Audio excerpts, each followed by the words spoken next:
안녕하세요. 오늘은 신라향가 제망매가를 함께 읽어보겠습니다. 제망매가는 월명사라는 승려가 먼저 세상을 떠난 누이의 제를 올리며 지은 노래입니다. 신라향가 중에서도 가장 아름답고 가장 많이 알려진 작품 중 하나예요. 먼저 노래 전체를 읽어볼게요. 생사의 길은 바로 옆에 있어 다음으로 이어지고 난 가게 되요란 말도 없는 듯이 말하고 가게 됩니까?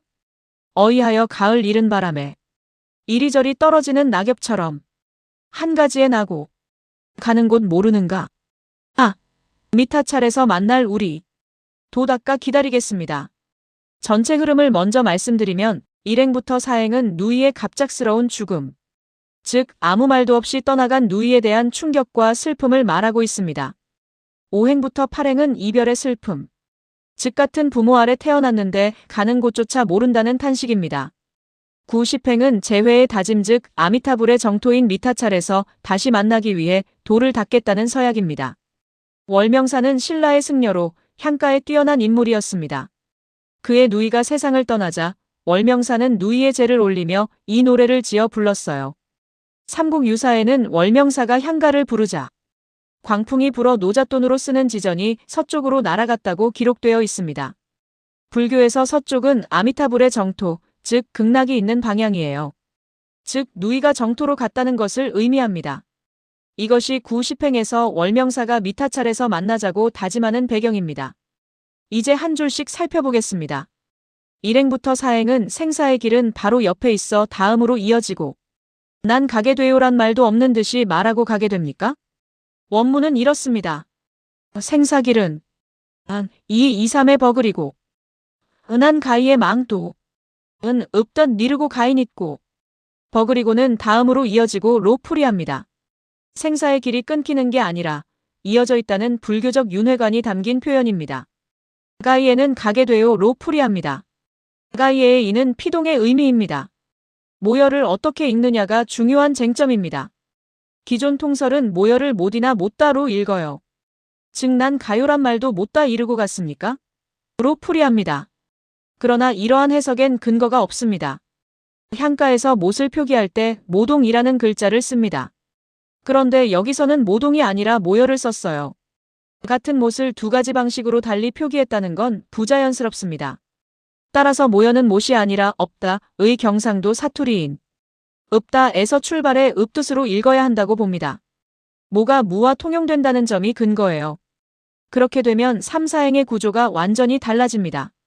기존 통설은 난 가요란 말도 못다 이르고 갔습니까? 저의 해석은 난 가게 되요란 말도 없는 듯이 말하고 갑니까? 그리고 여기서 또 하나 중요한 포인트가 있어요. 듯이 어디에 걸리느냐입니다. 듯은 1행부터 4행 듯 앞 전체에 걸린다고 봅니다. 즉 이렇게 읽어요. 생사의 길은 바로 옆에 있어 다음으로 이어지고 난 가게 되요란 말도 없는 듯이 말하고 가게 됩니까? 누이는 생사의 길이 바로 옆에 있고 작별 인사도 없는 것처럼 그냥 가버렸다는 거예요. 죽음이 이렇게 갑작스럽게 찾아왔다는 충격이 담긴 표현입니다. 5행부터 8행은 어이하여 가을 이른 바람에 이리저리 떨어지는 낙엽처럼 한 가지에 나고 가는 곳 모르는가? 원문은 이렇습니다. 어이글 이른 브라 이겨 그 아딜 닙닷 흥가자 나고 가논 곳 모드론데 어이는 어이하여 즉 왜라는 의문부사로 풀이합니다. 기존의 견해는 어느로 보나 내자가 느로 발음될 수 없습니다.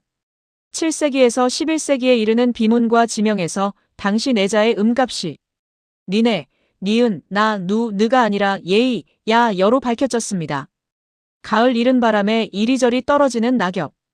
여기서 낙엽은 누이를, 바람은 죽음을 상징해요. 이른 바람이라는 표현에 주목할 필요가 있어요. 가을이 깊어지기도 전에 부는 이른 바람, 즉 누이의 죽음이 너무 일렀다는 뜻이 담겨 있습니다. 7행 한 가지에 나고 는 같은 나뭇가지에서 돋아난 잎처럼 같은 부모에게서 태어났다는 뜻이에요. 남매임을 자연의 이미지로 표현한 구절입니다. 8행 모드론디어를 어떻게 보느냐가 또 쟁점이에요. 모르는가? 로 보아 의문문으로 읽어야 합니다. 앞에 어이하여가 있으니 당연히 의문문이 되어야 하는 거죠. 물론 형식은 의문이지만 실질은 탄식입니다. 같은 부모 아래 태어났는데 내가 어디로 갔는지조차 모른다는 남겨진 자의 깊은 슬픔이 담긴 구절이에요. 90행아. 미타 차례서 만날 우리도 닦아 기다리겠습니다. 원문은 이렇습니다. 아야 미타차라 맛보을 우리. 도다 기드리고에. 오자를 어떻게 읽느냐에 대해서 나로 읽으면 만날 나가 되어 말이 되지 않습니다. 따라서 오자를 우리로 읽어야 한다고 봅니다. 그렇게 되면 미타 차례서 만날 우리가 돼요. 지전이 서쪽으로 날아갔다는 삼국유사의 기록, 즉 누이가 이미 정토로 갔다는 내용과도 자연스럽게 연결돼요. 월명사도 도를 닦아 정토로 가면 먼저 간 누이와 둘이 다시 만나게 된다는 거죠. 슬픔으로 시작한 노래가 마지막에는 재회를 향한 조용한 다짐으로 끝을 맺습니다. 이제 모든 내용을 이해한 상태로 노래를 처음부터 다시 읽어볼게요. 생사의 길은 바로 옆에 있어 다음으로 이어지고 난 가게 되요란 말도 없는 듯이 말하고 가게 됩니까? 어이하여 가을 이른 바람에 이리저리 떨어지는 낙엽처럼 한 가지에 나고 가는 곳 모르는가? 미타 차례서 만날 우리. 도닦아 그날을 기다리겠습니다. 제막매가는 1000년이 넘도록 사람들의 마음을 움직여온 노래입니다.